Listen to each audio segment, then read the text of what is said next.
going to introduce Kuaishou, because Kuaishou is a Chinese app. It's a short video app that's kind of like Douyin. And it's in the news a lot lately because they just had an IPO worth $180 billion. According to TechCrunch.com, they say Kuaishou, a Chinese video app that's largely underappreciated outside China, has just completed a massive initial public offering in Hong Kong. The app is by far the biggest rival for Douyin, TikTok's Chinese version, and unlike many Western video platforms that make money from ads and subscriptions, Kuaishou's cash cow is its tipping business. Now, like, we're not investment experts, but it's just a lot of people are looking at Kuaishou right now. So I think it's a good opportunity to show them what Kuaishou is, what it's like, how is it a little bit different from Douyin, what does it feel like?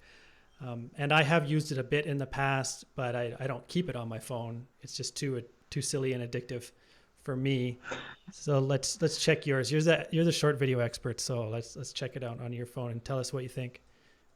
Well, I don't use Kuaishou as much as I use Douyin because I don't think you need both of them. Especially now, you can see that the content creators migrated between the platforms. So like the influencers that were popular on Kuaishou, now they also publish on Douyin and the other way around. So Kuaishou started at some point as and it was more popular among like people in smaller cities, and I think it still is. Like Douyin audience would be more based in the first and second tier cities.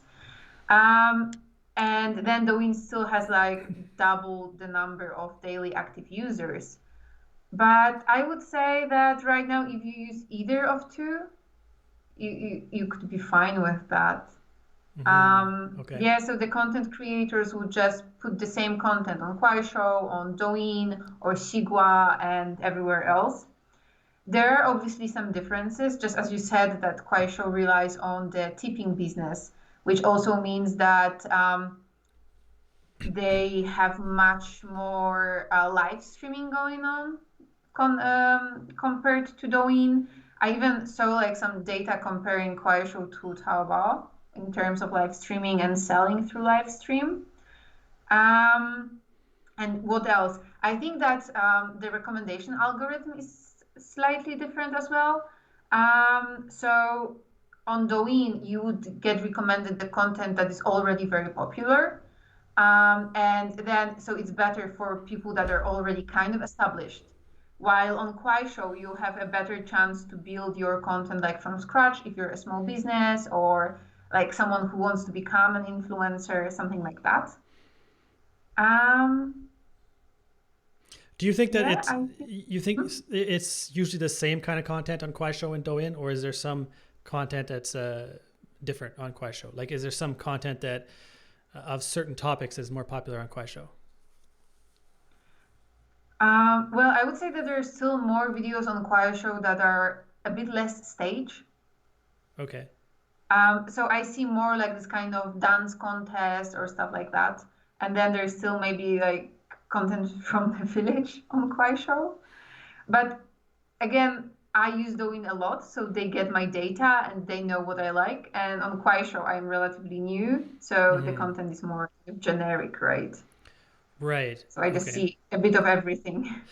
Okay. So like for people that don't know about the different types of marketing or the different platforms that are useful for different industries, I don't use Kuaishou or Douyin much because at Nanjing Marketing Group, we're mostly selling these big ticket items. Like we're selling complex B2B solutions.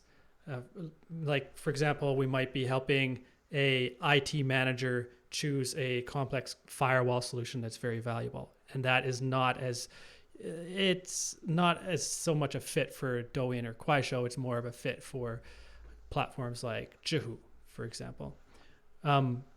Yep. And we do use Douyin somewhat for education marketing because some of the students will like to check out the cultural things that we show about schools on there. We use Douyin for that. And then, but Kuaishou and Douyin are still very relevant for a lot of consumer products, especially, I think, and for things that you can buy quickly and easily via e-commerce. Is that what you think too, Vicky? Am I right there? Yeah, I think so too. Like, Kuaishou is really strong with, and also Douyin, like with this kind of small products that you can just put in your basket in the app. They have e-commerce built in, right? Mm-hmm. But also there's like this kind of consumer brands advertising, a lot of cosmetics, clothes. Yeah. And then if a brand is going to be posting content or they're going to be working with an influencer to post content, they might as well do it on Douyin and Kuaishou in a lot of situations. Hmm.